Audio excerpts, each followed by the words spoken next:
सत साहिब सतगुरुदेव की जय। बंदी छोड़ कबीर साहिब जी की जय। बंदी छोड़ गरीबदास जी महाराज जी की जय। स्वामी राम देवानंद जी गुरु महाराज जी की जय हो।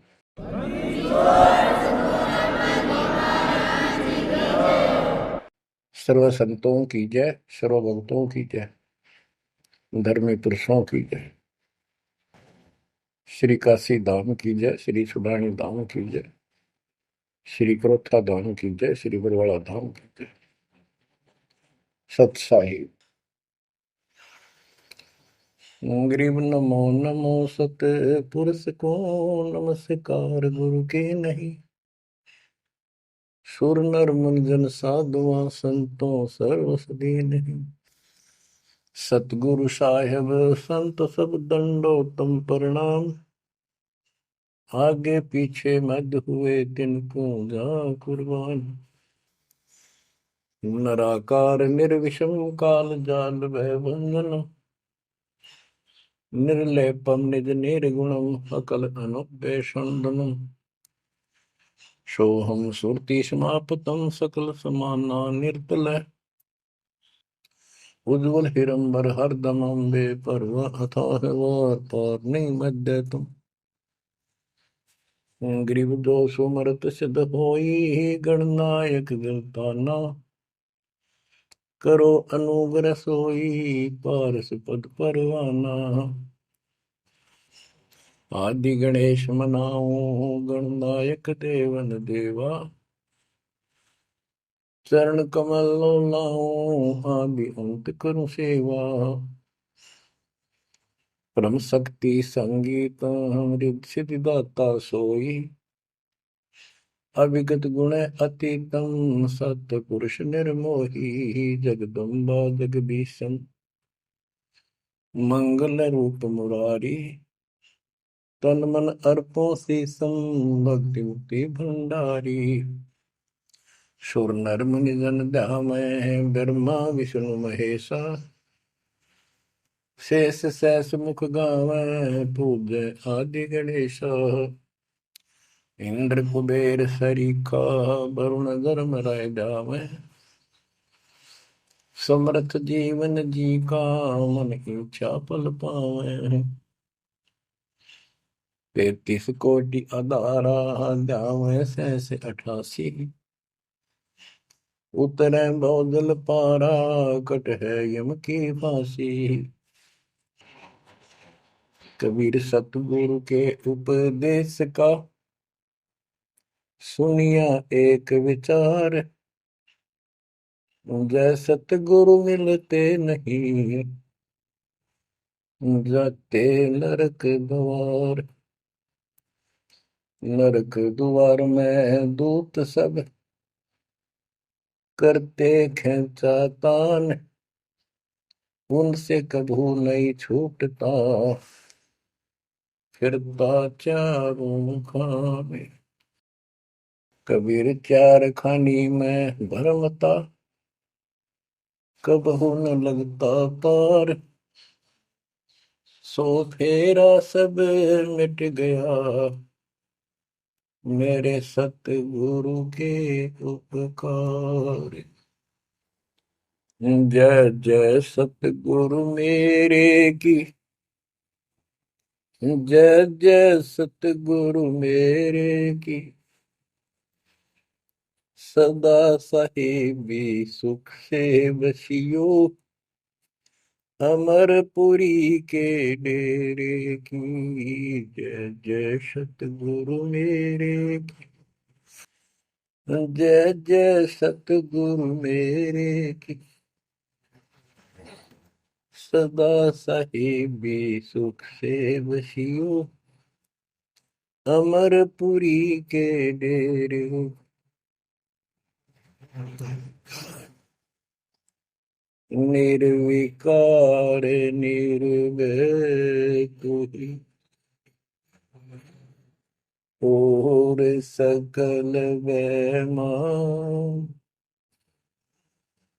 यदि साधो और सकल वैमा। सब पर तेरी साहिब, सब पर तेरी साहिबी, तुझ पर साहिब नो,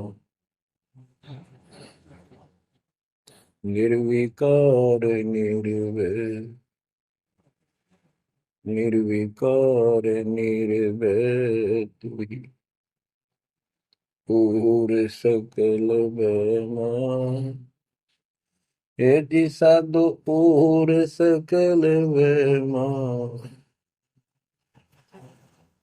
सब पर तेरी साहिब, सब पर तेरी साहिबी, तुझ पर साहिब ना, निर्विकार निर्भय।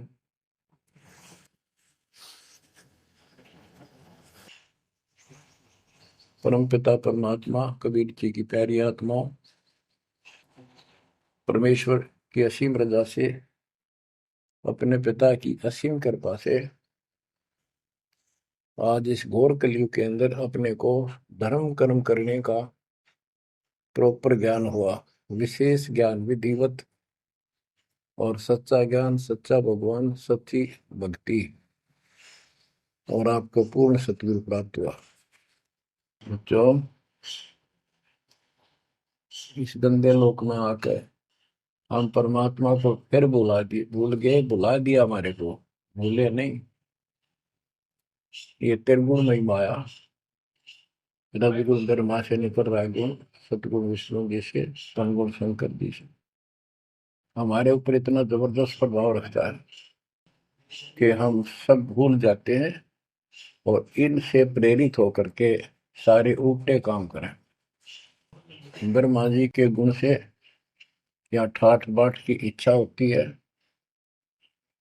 राजपाट की इच्छा होती है, और संतानों उत्पत्ति बाई फोर्स कराई जाती है, जीव के वश का नहीं होता। और फिर ममता मोह एक ऐसा रोग लगा रखा है, ये सबता लग जाता है। किसी से 10 दिन ठीक से बात कर ले, उससे मोह हो जा, और अपने परिवार में जन्म लेने वाले बच्चों को से तो होना ही होना, हुआ तो 8% सीने से लगाते हैं उनको। तो होता क्या है, ये काल का आहार तैयार करवाया जाता है। गीता अध्याय 7 श्लोक 12 में कहा है कि अर्जुन, रजगुण तमगुण सतगुण, रजगुण ब्रह्मा, सतगुण विष्णु, तमगुण शिव जी, इन तीनों गुणों के द्वारा जो कुछ भी हो रहा है उसका निमित्त मैं हूं, मैं इनमें नहीं हूं, यानी मैं इनसे अलग हूं, ऊपर हूं। रजगुण ब्रह्मा से उत्पत्ति, सतगुण विष्णु से मोह ममता एक दूसरे में जकड़ देना, सतीथी बोल रहे हैं इसको, अब टिके रहे यहाँ पर, और तमगुण शंकर से संहार। ये है यहाँ का प्रोसीजर। हमारी आंख कतई नहीं खुलती क्योंकि प्रेशर ज्यादा है, इतना दबाव है, जीव की अवस्था नहीं है। आपको इतना ज्ञान सुना दिया और सुना रहे हैं, इस ज्ञान से आपके अंतःकरण में ये फाइनल हो जाएगा एक दिन।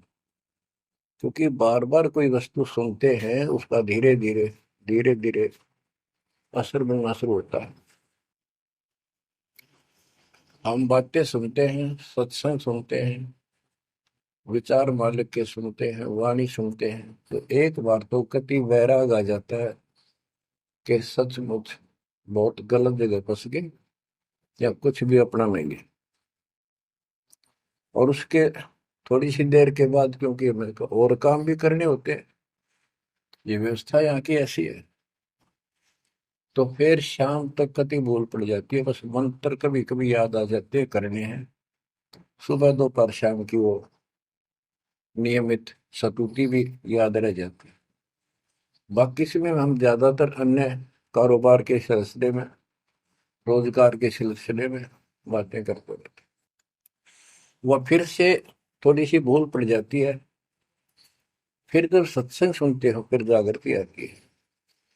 ये ऐसे चलेगा, चलने दो। जैसे आपको बताता हूँ, बार बार दास बताता है कि आप बच्चे स्कूल में जाते हैं, अध्यापक आता है, अपना उसका पीरियड लेता है, सबको सावधान करता है, ध्यान से सुनो, तुम लाइन में बैठ जाओ। तो हम बहुत सतर्क होके उनकी एक एक बातों को सुनते हैं, नोट करते हैं, लिखते हैं, फिर याद करते हैं। उसके बाद हम फिर खेलते कूदते भी हैं, बच्चे घर का भी काम करते हैं, माँ बाप का हाथ भी बटाते हैं। लेकिन जो स्कूल के अंदर जो बातें सुनी थी, जो ज्ञान सुना था, वो एक अलग कोने में, मन के हृदय के अलग कोने में डिपॉजिट होना शुरू हो जाता है। और उसके अतिरिक्त हम और भी काम सारे करते रहते हैं जो पहले भी कर रहे थे। एक दिन हम विद्वान बन जाते हैं, वो काम फिर भी कर रहे हैं। इस ज्ञान को रह रहकर सुनने से एक दिन आत्मा कति दृढ़ हो जाएगी कि इस संसार में एक दिन भी रहने का नहीं है, ये संसार एक दिन भी। और कभी भी फिर शरीर यहां से छूट जाए, जाने का टाइम आ जाए, नो प्रॉब्लम। हमारी आस्था सतलोक में जाने की होगी, क्योंकि हमने वहां जाने का टारगेट बना रखा है। पहले तुम्हारा कोई टारगेट नहीं था, मेरे पास जाएंगे कहाँ। उसमें कोई बच्चे में मोह हो जाता, परिवार में मोह रह जाता, यही कुत्ते बनकर जन्म ले लेते। कबीर साहब कहते, जहाँ आशा तहाँ बासा हुई, मन कर्म वचन सुमरियो सो। गीता अध्याय 7 श्लोक 6 में यही स्पष्ट किया है कि अर्जुन, अंत समय में जो जिस भी भाव में भावित रहता है, जिसके ऊपर जिसमें आस्था रहती है, वो उसी को प्राप्त होता है। जब तक हम भक्ति नहीं करते, इस ज्ञान से परिचित नहीं होते, तो हमारा संसारिक संसारिक यानी परिवार में, संपत्ति में, इसमें कभी हम जकड़े बैठे होते हैं। एक उदाहरण दिया करते थे गुरुदेव, एक बूढ़े की मृत्यु होती, किसान था, पशु रक्षा करते थे, मृत्यु होने लगी, उसकी जुबान बंद हो गई। आसपास परिवार के सदस्य आगे, वही पिताजी तो अंतिम टाइम आ गया, वो आगे। तो थोड़ी देर के बाद वो ऐसे संकेत करने लगा, ऐसे इशारा हाथ से। उन्होंने सोचा भाई पिताजी कुछ कहना चाह रहे है, हो सकता कोई धंधा रखा और बताना भूल गया, वो अचानक मृत्यु होगी। एक डॉक्टर बुलाया, उसने पता था कि एक बार ये बुलवा देगा, 500 रुपये लेगा, ऐसा इंजेक्शन लगाता है। वो बुलाया गया, उसने इंजेक्शन ला दिया। पिताजी बता बता जल्दी क्या कहना चाहो थे। एक गाय का बछड़ा झाड़ू मुंह में दे रहा था, उन्हें खराब कर रहा था। जो बोला, देख यो बछड़ा झाड़ू चाबे, तुम कित मर गए, नाश करोगे मेरे गाय पाछे, ये नुकसान कर दिया। 2.5 आने की झाड़ू 500 रुपये पड़ गई हुए। जहाँ साता बासा हुई, वहीं फिर कुत्ता गधा पशु बनकर वहीं जन्म लेगा। तो हमारी ये वृत्ति यहाँ से हटेगी इस ज्ञान से। अंतिम समय आप यहाँ कुछ याद नहीं आओगा, इस ज्ञान में सुनते रहे और भक्ति करते रहे, मर्यादित रहे। ज्ञान के साथ साथ यह भक्ति आपको सहारा देगी अंतिम समय में, मन को उधर धकाने के लिए। वैसे नहीं है धकता है, बहुत ताकतवर है, ब्रह्मा विष्णु महेश मन का आधार मान रहे। ये ज्ञान और इस भक्ति की शक्ति इस आत्मा को न धका देगी ऊपर। अंत समय में सेकंडों के अंदर सतलोक बैठे पाएंगे। इस पर लगे रहना, इस मार्ग से जैसे दास आपको बताता जाएगा। अमर करूं सतलोक पठाऊं, ताते बंदी छोड़ करूं। कबीर साहब कहते हैं, मैं अमर करूं सतलोक पठाऊं भेज दूं, इसलिए बंदी छोड़ कर लाता हूं। अब यहाँ ये क्यों हो रहा है, क्या हो रहा है, आपको सब पता है। पहले तो नहीं था, पर अब पता लग गया आपको, बिल्कुल सही पता लग गया।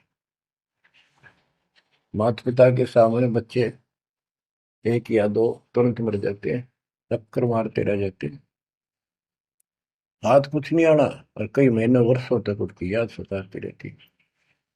हम इतने विवश हैं, हम इतने बंद में हैं, हम कुछ नहीं कर सकते, लाचार हैं। एक राष्ट्रपति किसी देश का, या प्रधानमंत्री, या अन्य कोई शख्स मानता अपने आप को, उसका इकलौता बेटा मर गया, प्रधानमंत्री का, टक्कर मारा वो टक्कर। और उससे पहले जब आकाश में वो हुई थी उसकी तूती, साथ में आकाश में रहा था, उसका दिमाग धरती पे पटक दिया। एक बताते हैं, महाभारत में प्रकरण आता है, द्रोणाचार्य, ये गुरु था कौरव पांडवों का, और शिक्षा दिया करता, मोह मत करो, मोह सबसे बड़ा खतरनाक है। द्रोणाचार्य का जब लड़का अश्वत्थामा मरा, मरा नहीं था उस समय तक, ये कह दिया गया अश्वत्थामा मर गया। वो झूठ बुलवाई गई थी श्री कृष्ण में प्रवेश काल द्वारा, कि एक अश्वत्थामा नाम का हाथी था, उसको मार दिया गया। और युधिष्ठिर का बहुत विश्वास करते थे सब कि ये सत्यवादी है, कभी झूठ नहीं बोलता। तो काल ने यह चाल चाली कि द्रोणाचार्य पांडवों की सेना को मार डालेगा, बहुत जबरदस्त तीरंदाज है, बहुत गजब का शूरवीर निशानेबाज है, इसको कंडम किया जाए। तो उसको कंडम करने का तरीका अपनाया कि इसको एक झूठी खबर फैलाई जाए कि अश्वत्थामा का बेटा मर गया युद्ध में, फिर ये पागल हो जाएगा। ऊपर तक दुनिया गीत गाती है, जब लग गया अपने, जब पता लग गया तो युधिष्ठिर से झूठ बुलवा दिया कि तूने कह दे कि अश्वत्थामा बीते, अश्वत्थामा मर गया, तेरी झूठ भी ना होगी, हाथी मर गया ना, ये हो जाएगा। तो पहले तो युधिष्ठिर माना नहीं, फिर ये कहा कि हाथी मार दिया है, तो झूठ थोड़ी है। झूठ तो थी है, न्यू थोड़ा। पहले हम छोटे से थे, तो न्यू कहते, अरे झूठ बोली तो ना पाप लगेगा, बोला ना, उंगली पर उंगली चढ़ा के बोली थी, ये कौन पाप लगे। यानी ये अपने फार्मूले हैं, पाप तो पाप तो लगेगा। तो सब ने कहा कि आपका बेटा अश्वत्थामा मर गया, द्रोणाचार्य। तो बोला नहीं, मेरा बेटा नहीं मर सकता, नहीं मर सकता, उसको मारने की हिम्मत किसी में नहीं है। कि युधिष्ठिर कह देगा तो मैं मान जाऊंगा। तब युधिष्ठिर ने कहा, अश्वत्थामा थे नर व कुंजर, नर तो जोर तो बोल दिया, व कुंजर, भाई हाथी आदमी या हाथी, ये नहीं कह सकता, वो मन मन में बोल दिया। तो यह बात सुनकर अश्वत्थामा आई थे, अश्वत्थामा मारा गया। आगे कड़ा सुना था द्रोणाचार्य, नरवा कुंजर कह गया वो, इतना पागल ने ढाल हो गया, टक्कर मारा, कति कंडम हो गया, उसने हथियार भी नहीं उठा उसने। और पांडवों ने वो गढ़ जीत लिया उस साइड का जहां वो मोर्चा डटे खड़ा था। तो बच्चों, ये मोह इतना जबरदस्त है, जीव के बस का नहीं है। और बनता कुछ नहीं, बचाओ कुछ नहीं। तो इसका बचाओ अब है तो ज्ञान हो। ये ज्ञान जो दास बता रहा है, ये आपके हृदय में जच जा कति, ये कुछ भी अपना नहीं है। 100 की 100 साची है, पर मन मानने तैयार नहीं, आत्मा को दबाए रखा है। ये सब काल आहार हमसे पैदा कराया जाता, जैसे कसाई बकरे पालता है। कसाई बकरे पालता है, उनके लिए चरागाह बनाता है, सुंदर तालाब बनाता है पानी पीने के लिए, उनके लिए छाया, गर्मी, सर्दी, ओलों से बचने के लिए शेड डालता है। पहले झोंपड़ी डाला करती थी, तो उस घास फूस के और लकड़ी, अब टीनों का शेड बनाते, पंखे लगा दिए जाते। और ये समझो कि जैसे कसाई ने 3 पाड़ी रखे हैं नौकर, एक बकरे मोल लाके वहां छोड़ता है, दूसरा उनकी पालन पोषण करता है, और तीसरा उनमें से निकाल के और अपने कटवा देता, बेच देते हैं, कसाई को सौंप देता है। ये प्रोसीजर है यहाँ पर। जैसे कसाई कभी कभी आता रहता है, बकरों को देखता है, संभालता है, तो उनके कमर पे हाथ मारता, शरीर पे, और वो उसको अपना एक बहुत हमदर्द मित्र मानते हैं, मालिक मानते हैं। देखो हमारे को कितनी सुविधा दे रखी है, पानी क्या, घास क्या, गर्मी सर्दी से बचने का। वो देखता तो हाथ मार के ऐसे है कि ये कितनी कीमत का हो गया, कितना मांस है इसमें। और वो समझते हैं ये प्यार करे हमारे से, कसाई लाड करता है, वो भी उसको प्रतिफल में जीभ से चाटते हैं उसका हाथ, प्यार करते हैं। और कई कई तो उसके ऊपर पैर फैला कर उसको प्यार देना चाहते, सीने से लगाना चाहते हैं बकरे। ऐसा पशु भी प्यार देते हैं, उसको अपना मान। वो देख रहा है इसमें मांस कितना है, और नौकरों को बता देता है इन इनको निकाल लो। उसका कोई रहम नहीं है, कितना लाड करो, कितने उसके गुण गाओ। उसने उद्देश्य यही है, उसका मतलब यही था, उनको पालने का। कबीर साहब कहते खाई खुराक का पैन पोशाक का यम का बकरा पलता है। या बढ़िया बढ़िया माल खा के, और सुंदर सुंदर कपड़े, ड्रेस, कटपट फैंसी के कपड़े, ये पहनेंगे वो पहनेंगे। कहते खाई खुराक का पैन पोशाक का यम का बकरा पड़ता है। काल के बकरे पड़न लग रहे हो तुम। इन बातों को बच्चों अच्छी तरह हृदय में बैठा लो एक कोने में। संसार में रहेंगे, रहना पड़ेगा, लेकिन परमात्मा की शरण में रहेंगे, मर्यादित रहेंगे। काल का कोई अटैक आप पर नहीं होगा, ना आपके परिवार पर होगा, ना किसी धन संपत्ति व्यवसाय पर होगा। ये सत्कर मान लेना। हम मर्यादा को हल्के में ले लेते हैं, और ये हमारे विनाश का कारण होता है। गलती हम करते हैं, कोई काल का ऐसा अटैक आने का समय हो गया और वो नुकसान हो गया, तो भक्ति और छोड़ देते हैं, हो गया सर्वनाश। भक्ति छोड़ दी, भगवान की शरण छोड़ दी, फिर और कहाँ ठिकाना रह गया। कटी पतंग हो गई। कटी पतंग का कोई अस्तित्व नहीं रहता, कुछ देर उड़ जरूर सकती है, अंत में पता नहीं कि कर पेड़, बबूल के पेड़ में उड़ के फड़फड़ कर काटती है। ऐसे फंसे रह जाओगे तुम इस काल के जाल में, कांटेदार झाड़ियों में, इस गंदे लोग। तो बच्चों इस बात का सख्त ध्यान रखो, यदि आपने यहाँ से निकलना है, मर्यादा ना टूटे। और मर्यादा ये पता नहीं कितने प्रकार से टूट जाती है। जैसे हमने किसी को सेवा दे दी, भाई क्या सेवा कर लो, शुक्रिया दाता का, मजदूरी मिली, खुश हुई, फिर कह दिया ये त्याग दे, छोड़ दी, दूसरे को दे दी। बता फिर दुख क्यों मानना। फिर दुख मानते, मैं ये समझा, इतना ज्ञान होकर भी तुम ऐसी बातें करते हो, तो शुक्र मनाओ, और 100 बार हाथ जोड़ के भाई बहुत अच्छा, गुरुदेव का आदेश है कि भाई सेवा कर लेगा, मुझे भी और सेवा दे दियो कोई, मेरी नीयत से सेवा करने की। करना मिला तो अपना सबर करे, भक्ति करे, सत्संग में जाओ। 100 सेवा है आश्रम में करने वाले को, बहुत सी सेवा होती है। तो एक बात का बंद कर नहीं बैठना चाहिए। ये प्रार्थना आती है, मेरे को कोऑर्डिनेटर की सेवा फेर दियो, ये भी कमजोरी है। जैसे एक डॉक्टर के पास बूढ़ा आदमी गया, कमजोर सा, वृद्धावस्था में अस्थि पिंजर बने जा शरीर का, जाके बता डॉक्टर जी मैं खड़ा होता हूँ तो चक्कर आते हैं, क्या करूँ। डॉक्टर बोला कमजोरी है, वीकनेस ऑफ बॉडी। बोला पिंडी दुख है, पिंडी, पैरों की।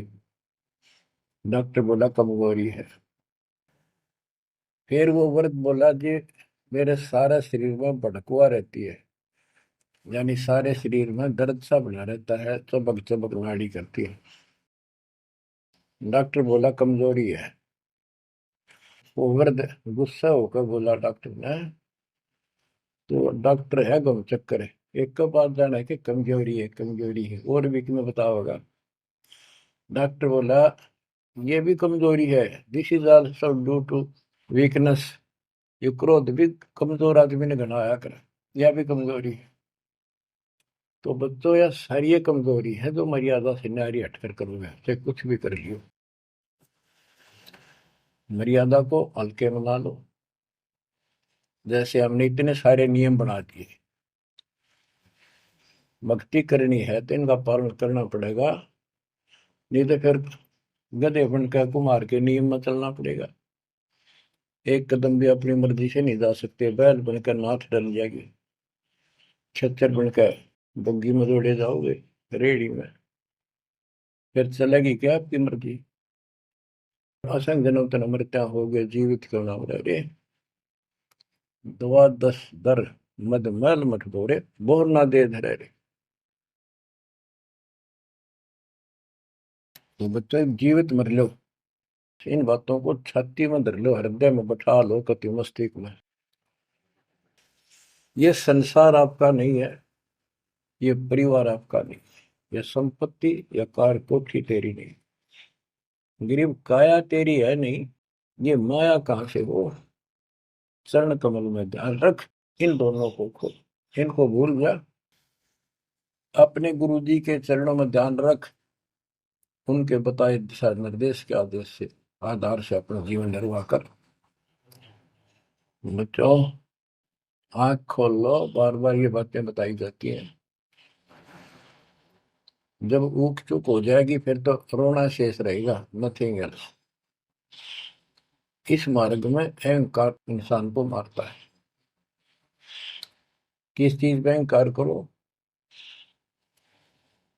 माया होगी तो अहंकार होगा, कोई पोस्ट पद ठीक सी होगी तो अहंकार होगा, शरीर स्वस्थ है, थोड़ी सी जान, अहंकार हो गया, एक परिवार में पांच चार लाठी ठाणिये हो गए तो अहंकार हो गया, और अपने बॉडी की ताकत का अहंकार। और भी सैकड़ों कारण है जो इंसान के मन में दोष पैदा हो जाता है। तो ये इंसान का सबसे बड़ा खतरनाक शत्रु है।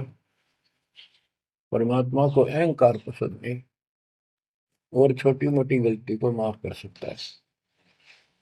रावण था जिसे अहंकार नहीं छूटा, 10 मस्तक सर भी काट दिए, 10 बार काट दिए तो वापस दे दिए, ले भाई। ये सारा कुछ खेल कबीर साहब का किया, सारा कुछ। ये आत्मा परमात्मा की है, चाहे आज राक्षस है, चाहे कोई कसाई है, चाहे देवता है, चाहे ब्रह्मा विष्णु महेश है, चाहे कीड़ी आती छोटे जीव है, कोई स्त्री पुरुष है, बालक बच्चे, जीव जंतु सब उसके हैं।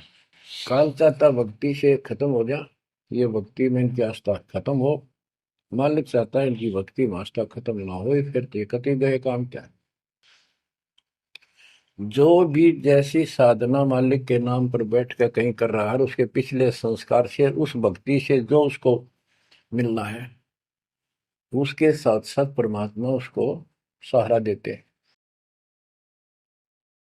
जैसे रावण ने सिर काट दिया शिव जी के निमित्त, तो भगवान के नाम काटा उसने, वो भगवान की खोज में निकला था। साधना गुरु गलत मिलने से उसको मार्ग गलत मिल गया, पिछले जन्म के संस्कारी ही इतने सेक्रीफाइस कर सकते हैं, इतनी कुर्बानी कर सकते, वैसे नहीं हुआ करते। तो पिछले जन्मों में वो भगवान का भगत रहा है, फिर इतना बिगड़ गया कि राक्षस बन गया। तो उस मालिक ने उसको 10 शीश वापस दिए, लेकिन बकवाद करी तो अंत बुरा हुआ। उसके कर्म मधु सिद्धि दिशे दीदी की, उनसे धन दे दिया, वो धन भी यही छोड़ गया। गिरफ्त सर्व सोने की लंका होती, रावण शरण दी, एक पलक में राज विराजी, जम के पड़े दी, मन तो सुख के सागर बसरे, और न ऐसा यसरे। क्या मांगो कुछ थिर न राही, देखत नैन चला जग जाई, एक लख पूत सवा लख नाती, उस रावण का आज दीवान बाती। एक पुत्र मांगते फिरते हैं, एक बेटा देते, हे भगवान बेटा हो गया। बेटियों की तो हम गिनती नहीं करते, बेटा चाहिए बेटा। वो किस लिए उगलथमी पैदा कर रखी थी कि बेटा ना हो, यहाँ तक गति नहीं होगी माँ बाप की, क्योंकि अंत समय में जेठा बेटा, बड़ा पुत्र माँ बाप का अंतिम संस्कार कराए, यानी उसने फूका है, फिर उसकी अस्थि डाल करावे, फिर उसकी क्रियाक्रम करावे, तो उसकी गति हो। और जिसका बेटा नहीं, उसकी गति नहीं हो सकती। उसको तो संतान वाला मानते भी को नहीं, मना नहीं करते थे। अब तो ये चांदना होगा, रोशनी होगी, बेटा बेटी है, कितनी मूर्खता का काम था। लेकिन काल ने तो उल्टी पढ़ाई पढ़ानी, उल्टा रास्ते डालना, और वो होना एक परंपरा बनाकर बैठ गए। वो एक लकीर के फकीर होंगे। जैसे राजा दशरथ का सबसे बड़ा बेटा रामचंद्र था, उसको राज दे दिया, और बच्चों फिर उसको वनवास देना पड़ गया मजबूरी में। रामचंद्र जी वनवास में चल पड़े। राजा दशरथ का इतना मोह था अपने बच्चों में, रामचंद्र में विशेष, और जो बिछुड़ा उसमें ज्यादा हुआ करे, तो नो चल पड़ा। महल के ऊपर चढ़ के देखा, दिखता रहा, फिर नहीं दिखा तो चौबारे की अटारी पर चढ़ गया। चौबारे पर चढ़ कर जहां तक उससे दिखा, फिर मुंडेर पर चढ़ गया, एडी ठाई गिर गया, वहां से जमीन पर गिर गया, गिरते मर गया। अब रामचंद्र वापस नहीं आया, उसका अंतिम संस्कार किसने करा? वो पूछने वाला वे मंदबुद्धियों ने, जो दुनिया को भ्रमित क्या करते थे, किसी की अकल वहां नहीं गई वहां तक। जेठा बेटा था ही नहीं, फिर उसके अंतिम संस्कार किसने करे? दूसरा न करे होंगे। तो ये बात कहने की है, तो इसका मतलब उसकी गति हुई नहीं, बेटा होते हुए भी अंतिम संस्कार नहीं कर सका। तो इन बातों ने छोड़कर सतगुरु कबीर साहब द्वारा जो ज्ञान दिया है, इस पे दृढ़ हो जाओ। देखो, हमारी सारी बात उल्टी है। भक्ति मार्ग में बेटा है, बेटी है, अच्छी बात है। परमात्मा के चरणों में लग गए दोनों, तो हम तो बरी से हो गए, क्यों? भगवान आप पर खड़ा हो गया। और बेटा भक्ति नहीं करता, बेटी करती है, तो एक कौडी का नहीं हो बेटा किसी काम का। कबीर साहब कहते हैं, राम रटत कन्या बलि, साकर बलाना पूत, छेरी के गलगल थना, छेरी के गलगल थना, जिसमें दूध न बूत। बकरी के गल में एक खाल लटका रहा थन के साथ, व्रत की खाल। कहते वो बेटा था गल का, ऐसे वजन है सिर पर, बेमतलब का व्रत का दिखावा दिखावा है। और वह बेटी अच्छी, राम रटत कन्या बली, सकट बुलाना पूत। तो बच्चों, ये दातम मार्ग है, इसमें सारी बातें पहले से विपरीत हैं। देखो, बेटा ना होगा, बेटी बेटी होगी, तो यहाँ सृष्टि नहीं चलेगी। और बेटी बेटी होगी, बेटा नहीं हुआ, तो भी दिक्कत संसार की सृष्टि में आ सकती है। बाकी भगत का कोई फर्क नहीं पड़ेगा। इन बातों को जो दास कहता है, इनको एक सामान्य बातें ना समझना, निष्कर्ष है इस जीवन का। जिसके बेटी नहीं है, उसको ये तड़प रह जाती है बेटा होता, या भूल के भी ना करना। इन बेटे वाले ने देख लो कितने सुखी, टाइम पर रोटी नहीं, चाह नहीं भी तरसे बैठे बैठे। वो सोचे बड़ा दे देगा, छोटा सोचे बड़ा आप दे देगा, बड़ा सोचे छोटा कह देगा। बड़े बेटे आंखें में आंसू बुढ़ा में। और बेटी आखिरी सांस तक प्यार देती है अपने माँ बाप को। एक आदि ने कमी बात कह नहीं सकते, वो किस्से के बिना होती हो तो आत्माएं खुश होती है आखिरी सांस तक। यहाँ भी हमने देखा, जैसे लड़की रोटी खा रही है और लड़का वैसे बैठा था। माँ ने कहा बेटा वो सामान ला उठा कर, मैं रोटी तैयार बनाऊं भोजन। बेटा बेटा ना लाऊं, यूं कौन खोया लावे। बेटी तो कहा भी कोई ना, रोटी खाती खाती छोड़ के आन की थी, एक 10 साल का की होगी, लड़का 12-13 साल का। उठ कर रोटी छोड़ के हाथ धोकर और सामान लाकर माँ को दे दिया। लेकिन फिर भी बेटे में मोह ज्यादा और बेटी में नहीं। इसका कारण यह था कि हमने बेटी को बाहर बना लिया इस गलत रीति रिवाज। बेटी तो 15-16-20 साल की मेहमान होती है आपकी। ये तो परमात्मा की बेटी 2 गुना का सुधार करती है। आगे जाके घर बसावे, उस परिवार को भी सुधारे और माँ बाप के अंदर मोह नारा रहे। तो भाव ये है कहने का, अगर बेटा नहीं है ना और भगत है, उसके ऐसा भगवान धरती पर नहीं। प्रथम तो वो है जिसका कति संतान नहीं, वो भगवान। दूसरा वो है जिसका बेटा ना हो, बेटियां की करके शादी वृद्धावस्था में अपना ले कमाना जाता है। और बेटी वहां बैठी भी माँ बाप की चिंता करेंगी और कोई ना कोई सुविधा उनको देती रहेगी।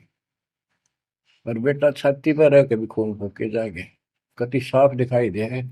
इसमें कोई मानो तो ना मानो, लेकिन बेटे भी हैं, ठीक है। और उनमें वो भी भक्ति करो, आप भी करो, कुछ दिन में उनको समझ आ जाएगी।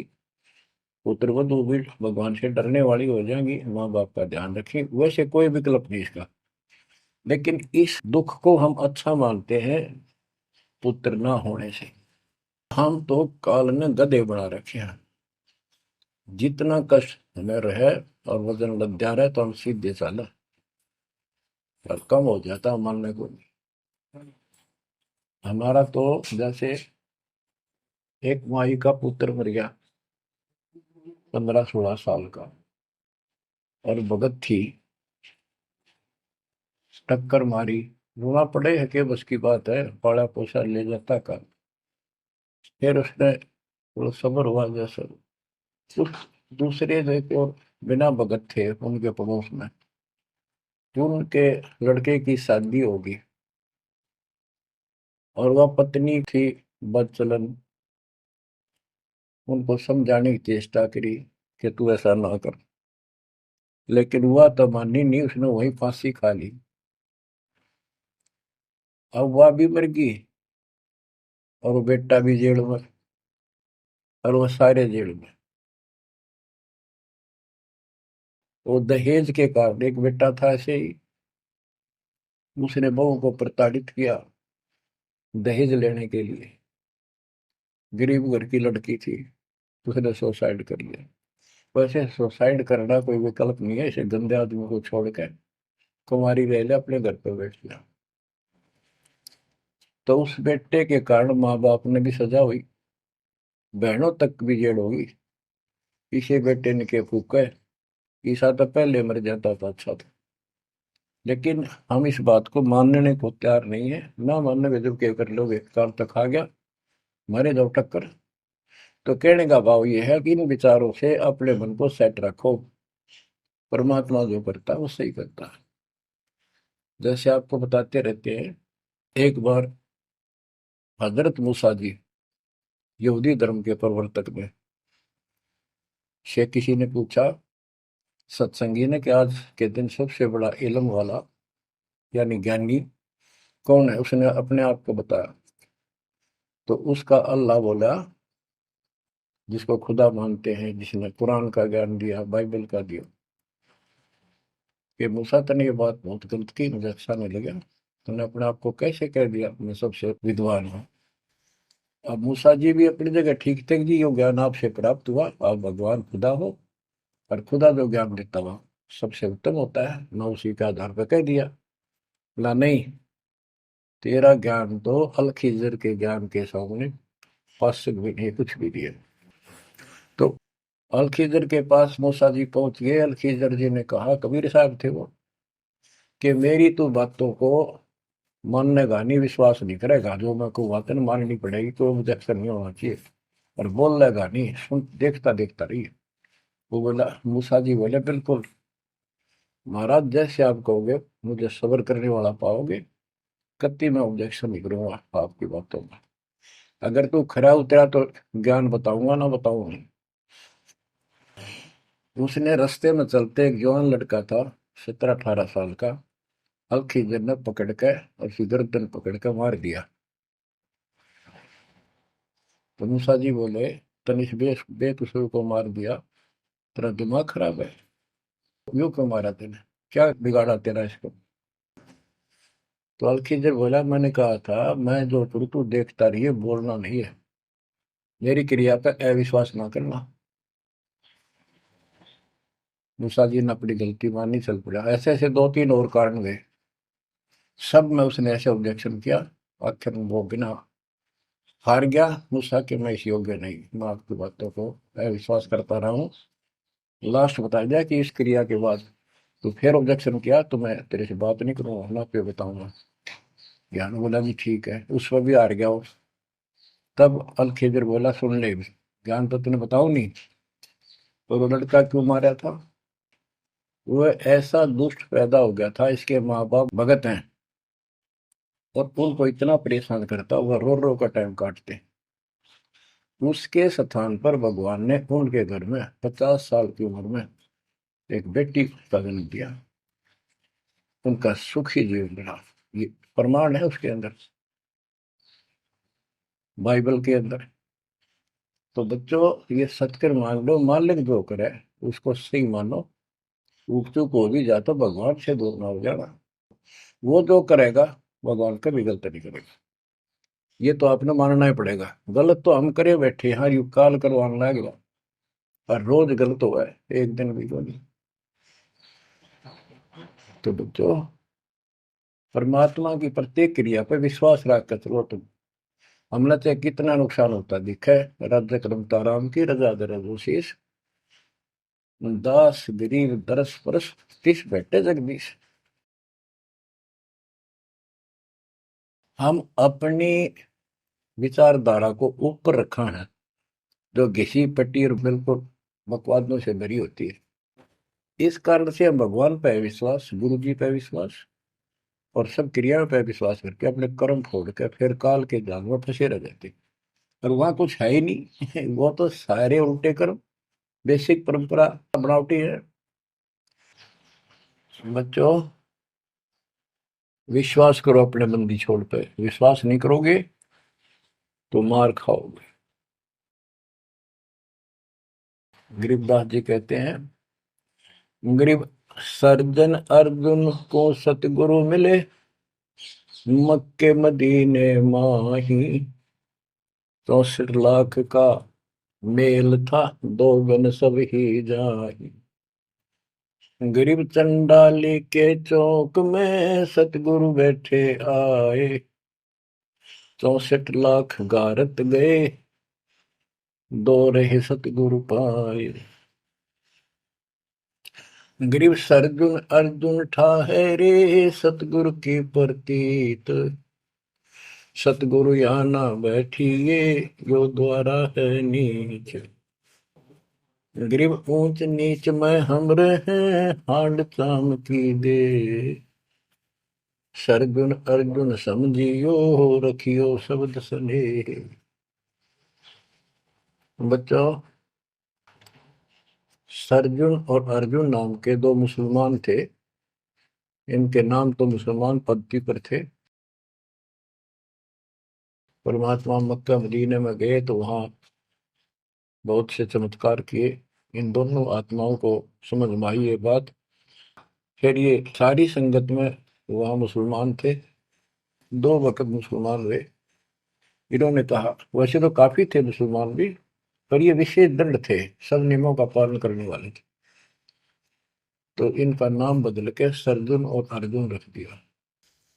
परमेश्वर कबीर जी ने संगत की परीक्षा लेने के लिए एक लीला की। कि ये विश्वास करते हैं या नहीं करते हैं।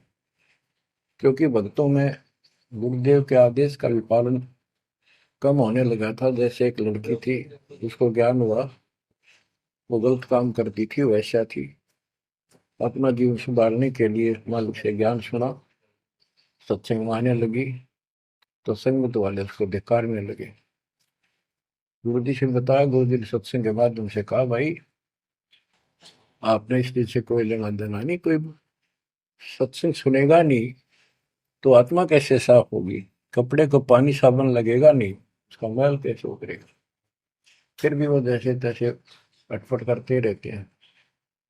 एक दिन मालिक ने परीक्षा ली, एक लड़की उस वैश्या को हाथी पर बैठाया, हाथी किराए पर लिया, हाथ में गंगा जल, सफेद पानी बोतल में भर लिया जैसे शराब हो, लड़की के कंधे पर हाथ रख लिया, सारी काशी में घुमा दिया, साथ में रविदास जी थे। तो जितने भी सबको पता चलता है, लोग देखते गए, शिष्यों को बुला बुला के लाओ, देख हम तो क्या करते, वहां पर वैश्या तक जाती है, दुल्हा करेक्टरलेस है। पहले तो हम भगवान कहा करते उसको, इतने सुख दे दिए, जब जान निकली पड़ी थी, टोटा दुखी कर रहा था, शरीर में कष्ट थे, कहीं सुबह का रोटी भी नहीं थी, और इतने ठाठ कर दिए गुने दिनों में। जब तो भगवान थे, आज वो शैतान लगे। ये हमारी कमजोर बुद्धि, जीव बुद्धि की सोच थी। सब परमात्मा को छोड़कर दूसरी साधना करने लग गई। गरीबदास जी कहते, बड़ुआ बड़ुआ सब कहे कोई ना जाने खोज। क्यों ऐसे किया था उस बालक ने, इसको कोई नहीं समझ सका। दास गरीब कबीर कर्म, बट सर का बोझ। कि वो इतने शिष्य बना लिए थे, उसका भार गुरु पे होता है उनको पार करने का। और वो सारे निकम्मे हो गए थे, अविश्वास कर रहे थे, मर्यादा का पालन नहीं करते थे, तो एक का झटके में सारे आप पड़ गए, वो भार सारा उतर गया। तो उस समय अर्जुन सर्जुन बाहर गए हुए थे, उनका ड्यूटी लगाई थी, तू जाया करो मुसलमानों के मेला में, वहां समझाओ लोगों को। तो मक्का मदीना से ये आए। उस समय सारी लीला हो चुकी थी, और कबीर साहब उनकी परीक्षा के लिए उस दिन भी उस लड़की के घर जा बैठे, वैश्या के आंगन में। अर्जुन सर्जुन को बताया कि गुरु जी तब भाई कति गिर गए, जुल्म कर दिया सरेआम, वैश्या के साथ साथी में घूम रहे थे, शराब पी रहे थे। अर्जुन सर्जुन को विश्वास नहीं हो रहा था कि ऐसी क्या बात कर रहे हो, ऐसी बात कहने से ही पाप लगता है गुरु जी के प्रति, तुम ये बोल क्या रहे हो। तो एक बोला, मैं अभी देख कर हूँ, आज भी वहीं बैठे ना, एक ही ना, तो जा देख ले, देख लो जाके। वो दोनों वहां गए, परमात्मा बैठे थे, लड़की पैर दुबारी, गुरु जी बैठे चारपाई पे, बेटी बैठी नीचे। तो गुरु जी को शिक्षा देते हैं, गिरफ्त अर्जुन अर्जुन ठहरे, सतगुरु के प्रतीक। यानी उनने कुछ दृढ़ता दिखाई थी, फिर जाके देखा तो वहां सतगुरु से बोले, सतगुरु आना बैठिए, यो द्वारा है नीच।